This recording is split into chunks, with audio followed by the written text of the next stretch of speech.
ನಮಸ್ಕಾರ ಸ್ನೇಹಿತರೆ, GCV ಚಾನಲ್ಗೆ ನಿಮಗೆ ಸ್ವಾಗತ. ಈ ವಿಡಿಯೋ ಆರಂಭ ಮಾಡುವುದಕ್ಕೂ ಮೊದಲು ನಾನು ನಿಮ್ಮೊಂದಿಗೆ ಕೆಲವು ಉನ್ನತವಾದ ಮಾಹಿತಿಗಳನ್ನು ಹಂಚಿಕೊಳ್ಳುತ್ತೇನೆ. ನೀವು ಆಧ್ಯಾತ್ಮ ಮಾರ್ಗದಲ್ಲಿ ಇದ್ದು ಮೋಕ್ಷ, ಮುಕ್ತಿ, ಸಾಕ್ಷಾತ್ಕಾರವೇ ನಿಮ್ಮ ಗುರಿಯಾಗಿದ್ದರೆ ನಿಮಗೆ ಹಲವಾರು ಆಧ್ಯಾತ್ಮಿಕ ಪದ್ಧತಿಗಳು ನಿಮ್ಮ ಆ ಗುರಿಗೆ ಸಹಾಯ ಮಾಡಬಲ್ಲವು. ವಾಸ್ತವದಲ್ಲಿ ಹೇಳಬೇಕೆಂದರೆ ಯಾವ ಉದ್ದೇಶ, ಗುರಿ ಇಲ್ಲದವರಿಗೆ ಸಾಕ್ಷಾತ್ಕಾರ ಬೇಗ ಸಂಭವಿಸುತ್ತದೆ. ಏಕೆಂದರೆ ಯಾವುದೇ ಗುರಿ ಅಥವಾ ಉದ್ದೇಶ ನಿಮ್ಮನ್ನು ಸದಾ ಭವಿಷ್ಯದಲ್ಲಿ ಜೀವಿಸುವಂತೆ ಮಾಡುತ್ತದೆ. ಆದರೆ ಸಾಕ್ಷಾತ್ಕಾರ ಸಂಭವಿಸಲು ವ್ಯಕ್ತಿ ವರ್ತಮಾನದಲ್ಲಿ, ಎಂದರೆ ಈ ಕ್ಷಣದಲ್ಲಿ ಜೀವಿಸಬೇಕು. ಈ ಅಷ್ಟಾವಕ್ರ ಗೀತ ಎಷ್ಟು ಪರಿಣಾಮಕಾರಿ ಎಂದರೆ ಕೇವಲ ಇದನ್ನು ಕೇಳಿದ ವ್ಯಕ್ತಿ ಆ ಕ್ಷಣಕ್ಕೆ ಮುಕ್ತಿಯನ್ನು ಪಡೆಯಬಲ್ಲ, ಆ ಕ್ಷಣಕ್ಕೆ ಆತ್ಮ ಸಾಕ್ಷಾತ್ಕಾರವನ್ನು ಅನುಭವಿಸಬಲ್ಲ. ನಿಮಗೆ ಅನ್ನಿಸಬಹುದು, ಕೇವಲ ಅಷ್ಟಾವಕ್ರ ಗೀತೆಯನ್ನು ಕೇಳಿದ ಮಾತ್ರಕ್ಕೆ ಮುಕ್ತಿ, ಮೋಕ್ಷ, ಸಾಕ್ಷಾತ್ಕಾರ ಸಿಗುವುದಾದರೆ ನೂರಾರು ಆಧ್ಯಾತ್ಮಿಕ ಪದ್ಧತಿಗಳು ಏಕೆ ಈ ಜಗತ್ತಿನಲ್ಲಿ ಇದ್ದವು ಮತ್ತು ಇವೆ ಎಂದು. ಆ ನಿಮ್ಮ ಪ್ರಶ್ನೆಗೆ ಉತ್ತರಿಸುತ್ತಾ ಅದರ ಜೊತೆಗೆ ಈ ಅಷ್ಟಾವಕ್ರ ಗೀತೆ ಎಷ್ಟು ಶಕ್ತಿವಂತವಾದ ಗೀತೆ ಎಂದು ನೀವು ಈ ಗೀತೆಯನ್ನು ಕೇಳಿದಾಗ, ಆ ಶ್ಲೋಕಗಳ ಅರ್ಥದ ವಿವರಣೆಯನ್ನು ಪಡೆದಾಗ ನಿಮಗೆ ಅರ್ಥ ಆಗುತ್ತದೆ ಎನ್ನುವುದರಲ್ಲಿ ನನಗೆ ಯಾವ ಸಂದೇಹವಿಲ್ಲ. ಅಷ್ಟಾವಕ್ರ ಗೀತ, ರಿಭುಗೀತ, ಅವಧೂತ ಗೀತ ಇವು ಸಾಮಾನ್ಯವಾದ ಗೀತಗಳಲ್ಲ. ಇವು ಆಧ್ಯಾತ್ಮಿಕತೆಯ ಉತ್ತುಂಗದಲ್ಲಿ ರಚಿಸಿದ ಗೀತೆಗಳು. ನಮ್ಮ ಎಲ್ಲ ಆಧ್ಯಾತ್ಮಿಕ ಅಭ್ಯಾಸಗಳನ್ನು ಶಾಲೆ, ಕಾಲೇಜು, ಪದವಿ, ಸ್ನಾತಕೋತ್ತರ ಎಂದು ವಿಭಾಗ ಮಾಡುವುದಾದರೆ ಈ 3 ಗೀತೆಗಳು ನೇರವಾಗಿ PhD ಇದ್ದ ಹಾಗೆ. ಒಬ್ಬ ವ್ಯಕ್ತಿ ಆಧ್ಯಾತ್ಮದಲ್ಲಿ ಉನ್ನತ ಸಾಧನೆ ಮಾಡಲು ಹಲವಾರು ವಿಧಾನಗಳನ್ನು ಭಾರತೀಯ ಸನಾತನ ಪದ್ಧತಿಗಳಲ್ಲಿ ರೂಪಿಸಿಕೊಡಲಾಗಿದೆ. ಒಂದು ಆಧ್ಯಾತ್ಮಿಕ ಪದ್ಧತಿ ನಿಮಗೆ ಇಷ್ಟ ಆಗಿದೆ ಎನ್ನುವ ಕಾರಣಕ್ಕೆ ಇತರ ಆಧ್ಯಾತ್ಮಿಕ ಪದ್ಧತಿಗಳನ್ನು ತಪ್ಪು ಅಥವಾ ಅವು ಸರಿಯಿಲ್ಲ ಎಂದು ಹೇಳುವ ಯಾವುದೇ ಅಧಿಕಾರ ಯಾರಿಗೂ ಇಲ್ಲ.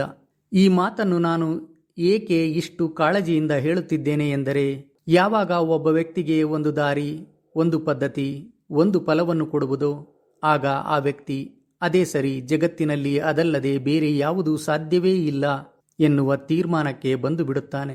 ಆ ವ್ಯಕ್ತಿಯಲ್ಲಿ ಅಂತಹ ಮಾನಸಿಕ ಧೋರಣೆ ಮೂಡುತ್ತದೆ. ಒಂದು ವೇಳೆ ಅಂತಹ ಒಂದೇ ಒಂದು ಪದ್ಧತಿ ನಿಜವಾಗಿಯೂ ಇದ್ದು ಅದೇ ನಿಜವಾದ ಆಧ್ಯಾತ್ಮದ ಫಲವನ್ನು ಕೊಡುವ ಪದ್ಧತಿಯಾಗಿದ್ದರೆ ಇತರೆ ಯಾವ ಪದ್ಧತಿಗಳು ಈ ಭೂಮಿಯ ಮೇಲೆ ಇರುತ್ತಿರಲಿಲ್ಲ. ಉದಾಹರಣೆಗೆ ಪೂಜೆ, ಆರತಿ, ಅಭಿಷೇಕ, ಯಾಗ, ಯಜ್ಞ, ಜಪ, ತಪ ಮತ್ತು ಪರಮಶಿವನು ರಚಿಸಿದ 112 ಧ್ಯಾನ ಪದ್ಧತಿಗಳು ಅಷ್ಟೇ ಅಲ್ಲ, ಕರ್ಮಯೋಗ, ಭಕ್ತಿಯೋಗ, ಜ್ಞಾನಯೋಗ ಮತ್ತು ರಾಜಯೋಗ ಎನ್ನುವಂತಹ ಯೋಗ ಪದ್ಧತಿಗಳು. ಇವುಗಳಲ್ಲಿ ಯಾವುದೇ ಒಂದು ಸರಿ ಅಥವಾ ಯಾವುದೇ ಒಂದು ತಪ್ಪು ಎಂದು ಯಾರೂ ಹೇಳಲು ಸಾಧ್ಯವಿಲ್ಲ. ಉದಾಹರಣೆಗೆ, ಸಾಕ್ಷಾತ್ಕಾರ ಪಡೆಯಲು ಈ ಜಗತ್ತಿನಲ್ಲಿ ಲಕ್ಷಾಂತರ ವಿಧಾನಗಳನ್ನು ವಿವರಿಸಿದ ಸಾವಿರಾರು ಪುಸ್ತಕಗಳಿವೆ. ನಿಜವಾಗಿ ಒಂದೇ ಒಂದು ಪದ್ಧತಿಯಾಗಿದ್ದರೆ ಅಷ್ಟೊಂದು ವಿವಿಧ ಬಗೆಯ ಪದ್ಧತಿಗಳು ಮತ್ತು ಪುಸ್ತಕಗಳು ಮತ್ತು ಅವುಗಳ ಪ್ರಚಾರ ಏಕೆ ನಡೆಯುತ್ತಿದೆ? ಇದ್ಯಾವುದು ಮೂರ್ಖತ್ವವಲ್ಲ. ಯಾರು ಅಷ್ಟಾವಕ್ರ ಗೀತೆ ಸರಿಯಾಗಿ ಅನುಭವಪೂರ್ವಕವಾಗಿ ಅರ್ಥ ಮಾಡಿಕೊಳ್ಳುವರೋ ಅವರಿಗೆ ಈ ಧ್ಯಾನದ ಅವಶ್ಯಕತೆ ಬೀಳುವುದಿಲ್ಲ. ಒಮ್ಮೆ ಈ ಅಷ್ಟಾವಕ್ರ ಗೀತೆ ಕೇಳಿದರೆ ಸಾಕು, ಅವರಿಗೆ ಸಾಕ್ಷಾತ್ಕಾರವಾಗಿ ಬಿಡುತ್ತದೆ. ಅವರಿಗೆ ಮತ್ತೆ ಜೀವನದಲ್ಲಿ ಯಾವುದೇ ಪ್ರಶ್ನೆಗಳು ಉದ್ಭವಿಸುವುದಿಲ್ಲ. ಮತ್ತೆ ಸಾಧನೆ ಮಾಡಬೇಕು ಎನ್ನುವ ಆಸೆಯೂ ಅವರಲ್ಲಿ ಇರುವುದಿಲ್ಲ. ಕೆಲವರು ಈ ಅಷ್ಟಾವಕ್ರ ಗೀತೆಯನ್ನು ಸರಿಯಾಗಿ ಅರ್ಥ ಮಾಡಿಕೊಳ್ಳದೆ, ನಾನು ಅಷ್ಟಾವಕ್ರ ಗೀತೆ ಅರಿತಿದ್ದೇನೆ, ನಾನು ಧ್ಯಾನ, ಪೂಜೆ, ಯೋಗ ಯಾವುದನ್ನು ಅಭ್ಯಾಸ ಮಾಡುವುದಿಲ್ಲ ಎನ್ನುವ ನಿರ್ಧಾರಕ್ಕೆ ಬಂದು ಬಿಡುತ್ತಾರೆ. ಯಾರಿಗೆ ಈ ಅಷ್ಟಾವಕ್ರ ಗೀತೆ ಕೇಳಿದ ಕೂಡಲೇ ಸಾಕ್ಷಾತ್ಕಾರ ಆಗುವುದಿಲ್ಲವೋ ಅವರಿಗೆ ಖಂಡಿತವಾಗಿಯೂ ಇತರ ಆಧ್ಯಾತ್ಮಿಕ ಪದ್ಧತಿಗಳ ಅಭ್ಯಾಸದ ಅವಶ್ಯಕತೆ ಇದ್ದೇ ಇದೆ. ಏಕೆಂದರೆ ಮನಸ್ಸು ಹುಚ್ಚು ಕುದುರೆ ಇದ್ದಂತೆ, ನಿಮ್ಮನ್ನು ಒಂದು ಕ್ಷಣವೂ ಶಾಂತವಾಗಿ ಇರಲು ಬಿಡುವುದಿಲ್ಲ. ಅದು ಆ ಕಡೆ ಈ ಕಡೆ ನಿಮ್ಮನ್ನು ಎಳೆದೊಯ್ದು ನಿಮಗೆ ಇಲ್ಲದ ಭಯ, ಆಸೆಗಳನ್ನು ಕೊಟ್ಟು ನಿಮ್ಮಲ್ಲಿ ಸದಾ ಅಶಾಂತಿಯನ್ನು ಮೂಡಿಸುತ್ತದೆ. ಹಾಗಾಗಿಯೇ ಪೂಜೆ, ಆರತಿ, ಅಭಿಷೇಕ, ಯಾಗ, ಯಜ್ಞ, ಜಪ, ಧ್ಯಾನ ಇಂತಹ ನೂರಾರು ಪದ್ಧತಿಗಳು ನಮ್ಮಲ್ಲಿ ರೂಢಿಯಲ್ಲಿರುವುದು. ಇವು ಒಬ್ಬ ವ್ಯಕ್ತಿಯ ಅಲ್ಲಿ ಇಲ್ಲಿ ಅಲೆದಾಡುವ ಮನಸ್ಸನ್ನು ಒಂದು ಕಡೆ ಕೇಂದ್ರೀಕರಿಸಲು ಸಹಾಯ ಮಾಡುತ್ತವೆ. ಆದರೆ ಇದೇ ಮೋಕ್ಷಕ್ಕೆ ಮಾರ್ಗವಲ್ಲ. ಇವು ಮೋಕ್ಷದ ಬಾಗಿಲಿನವರೆಗೂ ನಿಮ್ಮನ್ನು ಕರೆದುಕೊಂಡು ಹೋಗಿ ನಿಲ್ಲಿಸಬಲ್ಲವು. ಬಾಗಿಲನ್ನು ತಟ್ಟಿ ಒಳ ಹೋಗುವುದು ಒಂದು ಕ್ಷಣದ ಕೆಲಸ. ಆ ಒಂದು ಕ್ಷಣ ಯಾವಾಗ ಬೇಕಾದರೂ ಸಂಭವಿಸಬಹುದು. ಆ ಒಂದು ಕ್ಷಣವನ್ನೇ ಸಾಕ್ಷಾತ್ಕಾರ ಎನ್ನುವರು. ಸಾಕ್ಷಾತ್ಕಾರವಾಗಲು ನೂರಾರು ಜನ್ಮಗಳು, ಸಾವಿರಾರು ವರ್ಷಗಳು ಬೇಕಿಲ್ಲ. ಸಾಕ್ಷಾತ್ಕಾರವಾಗಲು ಒಂದು ಮರದಿಂದ ಒಣಗಿದ ಎಲೆಯು ಕೆಳಗೆ ಬೀಳುವಷ್ಟು ಸಮಯ ಸಾಕು. ನೀವು ಅಷ್ಟೊಂದು ಖಚಿತವಾಗಿ ಪರಿಪಕ್ವವಾಗಿದ್ದರೆ ಕೇವಲ ಕೆಲವೇ ಕ್ಷಣಗಳಲ್ಲಿ ನೀವು ಸಾಕ್ಷಾತ್ಕಾರ ಆಗಬಲ್ಲಿರಿ. ಈ ಅಷ್ಟಾವಕ್ರ ಗೀತೆ ಜನಕರಾಜ ಮತ್ತು ಅಷ್ಟಾವಕ್ರರ ಮಧ್ಯೆ ಸಂಭವಿಸಿದ ಮಾತುಕತೆ. ಅಷ್ಟಾವಕ್ರರ ಕೆಲವು ಶ್ಲೋಕಗಳನ್ನು ಕೇಳುತ್ತಿದ್ದ ಹಾಗೆಯೇ ಜನಕರಾಜನು ಸಾಕ್ಷಾತ್ಕಾರಗೊಂಡನು ಮತ್ತು ಜನಕರಾಜನು ತಾನೇ ಸ್ವತಃ ಶ್ಲೋಕಗಳನ್ನು ರಚಿಸುವಷ್ಟು ಜ್ಞಾನವನ್ನು ಪಡೆದುಕೊಳ್ಳುತ್ತಾನೆ. ಅಷ್ಟು ಕಡಿಮೆ ಸಮಯದಲ್ಲಿ ಅದು ಹೇಗೆ ಒಬ್ಬ ವ್ಯಕ್ತಿ ಸಾಕ್ಷಾತ್ಕಾರವಾಗಬಲ್ಲ ಎಂದು ಆಶ್ಚರ್ಯಪಡಿಸುವಂತಹ ಗೀತೆ ಈ ಅಷ್ಟಾವಕ್ರ ಗೀತೆ. ನಾನು ಮೊದಲೇ ಹೇಳಿದ ಹಾಗೆ ಇದು ಎಲ್ಲರಿಗೂ ಮೋಕ್ಷವನ್ನು ಕೊಡಬಲ್ಲದು ಎಂದು ಖಚಿತವಾಗಿ ಹೇಳಲು ಸಾಧ್ಯವಿಲ್ಲ. ಯಾರಲ್ಲಿ ಆ ಪರಿಪಕ್ವತೆ ಬಂದಿರುವುದೋ ಅವರಿಗೆ ಖಂಡಿತವಾಗಿಯೂ ಕ್ಷಣಗಳಲ್ಲಿ ಮೋಕ್ಷವನ್ನು ಕರುಣಿಸಬಲ್ಲದು. ಹೇಗೆ ಜನಕರಾಜನಿಗೆ ಕೆಲವೇ ಕ್ಷಣಗಳಲ್ಲಿ ಸಾಕ್ಷಾತ್ಕಾರವಾಯಿತು ಎನ್ನುವ ಪ್ರಶ್ನೆ ನಿಮ್ಮ ತಲೆಯಲ್ಲಿ ಮೂಡಬಹುದು. ಜನಕರಾಜ ಆಧ್ಯಾತ್ಮ ಸಾಧನೆಗಳಲ್ಲಿ ಶಾಲೆ, ಕಾಲೇಜು, ಪದವಿ, ಸ್ನಾತಕೋತ್ತರವನ್ನು ಆಗಲೇ ಮುಗಿಸಿದ್ದನು. ಕೇವಲ PhD ಒಂದೇ ಬಾಕಿ ಇತ್ತು. ಆಗ ಆ PhDಯನ್ನು ಕ್ಷಣಗಳಲ್ಲಿ ಮಾಡಿಸುವಂತಹ ಗುರು ಆ ಜನಕರಾಜನಿಗೆ ದೊರಕಿದನು. ಆ ಗುರು ಹೆಸರೇ ಅಷ್ಟಾವಕ್ರ.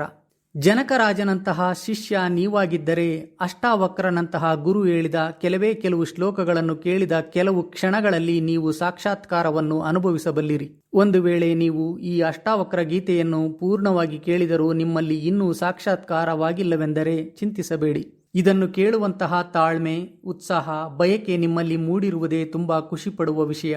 ಎಷ್ಟೋ ಲಕ್ಷ ಜನಗಳಲ್ಲಿ ಒಬ್ಬರಿಗೆ ಮಾತ್ರ ಮುಕ್ತಿ, ಮೋಕ್ಷ, ಸಾಕ್ಷಾತ್ಕಾರವನ್ನು ನಾನು ಪಡೆಯಬೇಕು ಎನ್ನುವ ಆಸೆ ಮೂಡುತ್ತದೆ. ಹಾಗಾಗಿ ಈ ಅಷ್ಟಾವಕ್ರ ಗೀತೆಯನ್ನು ನೀವು ಕೆಲವು ಬಾರಿ ಆಗಾಗ ಕೇಳುವುದರ ಮೂಲಕ ನೀವು ನಿತ್ಯ ಅಭ್ಯಾಸ ಮಾಡುವ ನಿಮ್ಮ ಜಪ, ಧ್ಯಾನ, ಪೂಜೆ, ಯಾಗ, ಯಜ್ಞ ಅಥವಾ ಯಾವುದೇ ನಿಮ್ಮ ಆಧ್ಯಾತ್ಮಿಕ ಅಭ್ಯಾಸ ನೀವು ಮಾಡುತ್ತಿದ್ದರೆ ಅದನ್ನು ತಪ್ಪದೆ ಮುಂದುವರಿಸಿ.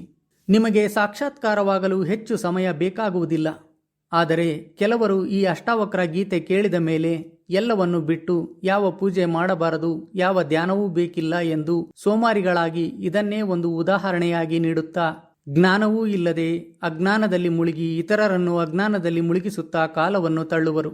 ದಯವಿಟ್ಟು ನೀವು ಆ ಗುಂಪಿಗೆ ಸೇರಬೇಡಿ ಎನ್ನುವುದೇ ನನ್ನ ಮುಖ್ಯ ಉದ್ದೇಶ ಆಗಿರುವುದರಿಂದ ನಾನು ಈ ಪೀಠಿಕೆಯನ್ನು ಹಾಕಿ ನಂತರ ಅಷ್ಟಾವಕ್ರ ಗೀತೆಯನ್ನು ವಿವರಿಸುತ್ತಿದ್ದೇನೆ.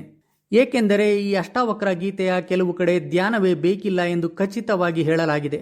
ಏಕೆ ಅಷ್ಟು ಖಚಿತವಾಗಿ ಹೇಳಿದ್ದಾರೆ ಎಂದರೆ ಧ್ಯಾನದ ಅವಶ್ಯಕತೆ ಇಲ್ಲದೆ ಒಬ್ಬ ವ್ಯಕ್ತಿ ಸಾಕ್ಷಾತ್ಕಾರವನ್ನು ಪಡೆಯಬಲ್ಲ ಎನ್ನುವ ಖಚಿತತೆ ಅಷ್ಟಾವಕ್ರನಲ್ಲಿ ಅಷ್ಟಾಗಿ ಇದ್ದ ಕಾರಣಕ್ಕೆ.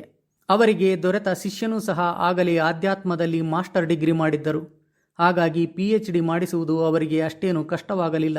ಒಂದು ವೇಳೆ ಧ್ಯಾನ ನಿಜವಾಗಿಯೂ ಯಾವುದೇ ಉಪಯೋಗ ಇಲ್ಲದ ಆಧ್ಯಾತ್ಮಿಕ ಪದ್ಧತಿಯಾಗಿದ್ದರೆ ನಮ್ಮ ದೇಶದ ಲಕ್ಷಾಂತರ ಋಷಿಮುನಿಗಳು ತಪಸ್ಸು ಮಾಡುತ್ತಿರಲಿಲ್ಲ.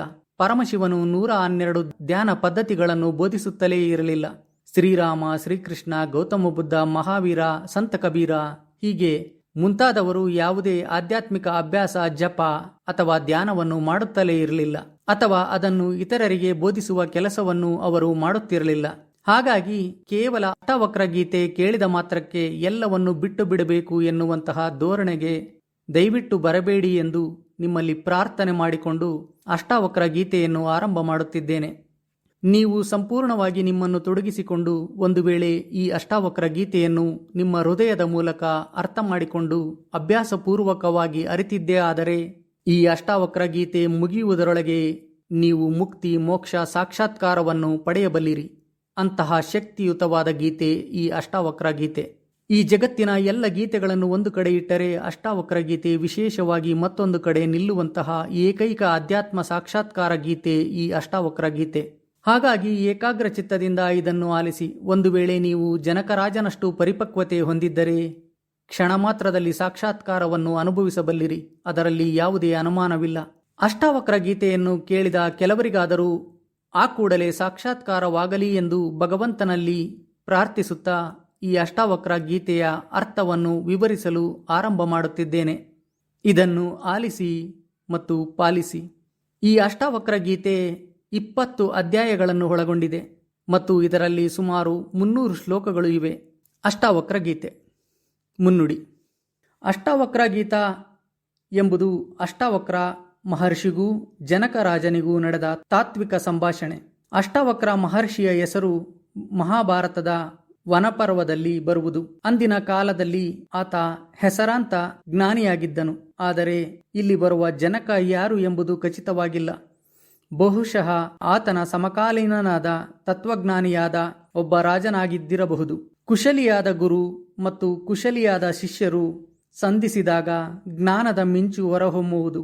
ಇಂತಹ ಮೇಧಾವಿ ಗುರು ಶಿಷ್ಯರ ಸಂಪರ್ಕದಿಂದ ಬಂದಿರುವುದೇ ಅಷ್ಟಾವಕ್ರ ಗೀತಾ ಎಂಬ ಜ್ಞಾನಗಂಗೆ. ಅಧ್ಯಾಯ 1. ಜನಕ ಕೇಳಿದನು, ಜ್ಞಾನವನ್ನು ಪಡೆಯುವುದು ಹೇಗೆ? ಮುಕ್ತಿಯನ್ನು ಪಡೆಯುವುದು ಹೇಗೆ? ವೈರಾಗ್ಯ ಪ್ರಾಪ್ತವಾಗುವುದು ಹೇಗೆ?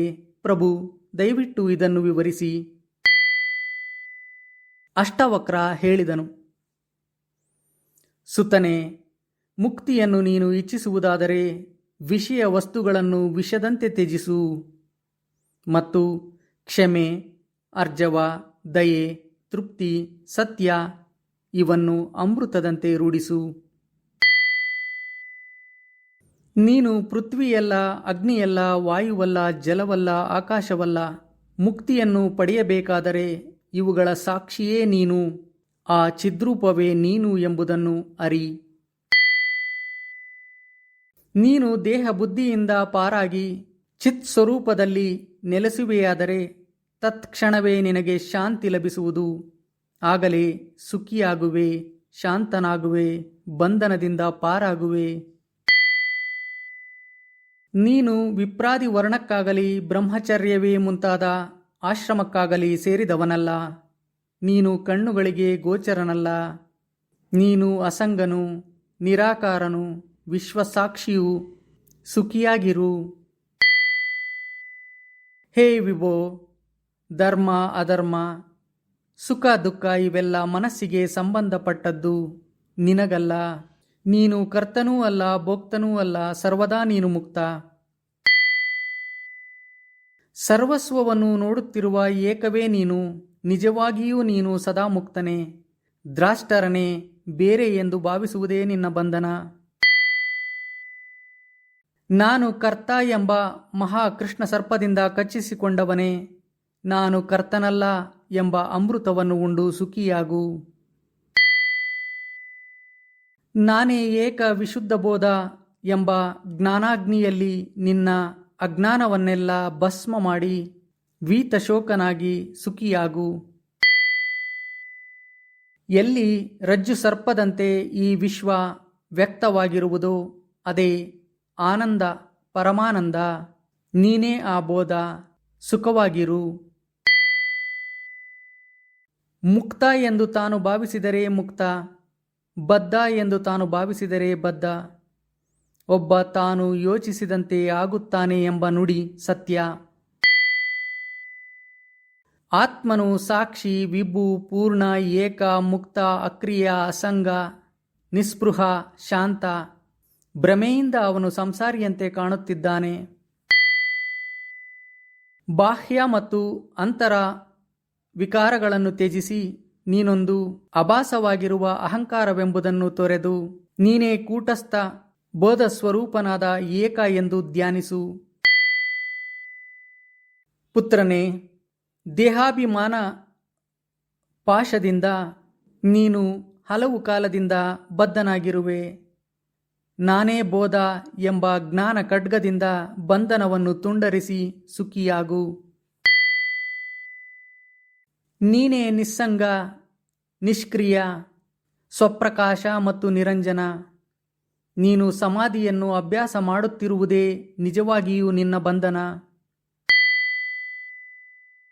ನೀನೇ ವಿಶ್ವವನ್ನೆಲ್ಲ ವ್ಯಾಪಿಸಿರುವೆ. ಈ ವಿಶ್ವ ನಿನ್ನಲ್ಲಿಯೇ ಇರುವುದು. ನೀನೇ ಶುದ್ಧ ಬುದ್ಧ ಸ್ವರೂಪ. ಕ್ಷುದ್ರ ಚಿತ್ತದವನಾಗಬೇಡ. ನೀನು ನಿರಪೇಕ್ಷ, ನಿರ್ವಿಕಾರ, ನಿರ್ಭರ, ಯಾವ ಆಸೆಗಳೂ ಇಲ್ಲದವನು. ನಿನ್ನ ಬುದ್ಧಿ ಅಗಾಧವಾದುದು, ಯಾವುದರಿಂದಲೂ ಕ್ಷೋಭೆಗೊಳ್ಳುವುದಿಲ್ಲ. ಆ ಚಿನ್ಮಾತ್ರವನ್ನೇ ನೀನು ಆಶಿಸು. ಸಾಕಾರವೇ ಅನೃತ, ನಿರಾಕಾರವೇ ಸತ್ಯ. ಈ ತತ್ವೋಪದೇಶವನ್ನು ಅನುಸರಿಸಿದ ಮೇಲೆ ಪುನಃ ಪ್ರಪಂಚದಲ್ಲಿ ಜನಿಸಬೇಕಾಗಿಲ್ಲ. ಹೇಗೆ ಪ್ರತಿಬಿಂಬಿಸುತ್ತಿರುವ ವಸ್ತು ಕನ್ನಡಿ ಒಳಗೆ ಮತ್ತು ಹೊರಗೆ ಇರುವುದೋ ಹಾಗೆಯೇ ಪರಮಾತ್ಮ ಈ ಶರೀರದ ಒಳಗೆ ಮತ್ತು ಹೊರಗೆ ಇರುವನು. ಹೇಗೆ ವ್ಯೋಮ ಘಟದ ಒಳಗೆ ಮತ್ತು ಹೊರಗೆಲ್ಲ ಇರುವುದೋ ಹಾಗೆಯೇ ಅಖಂಡ ಬ್ರಹ್ಮ ಎಲ್ಲದರಲ್ಲಿಯೂ ಇರುವನು.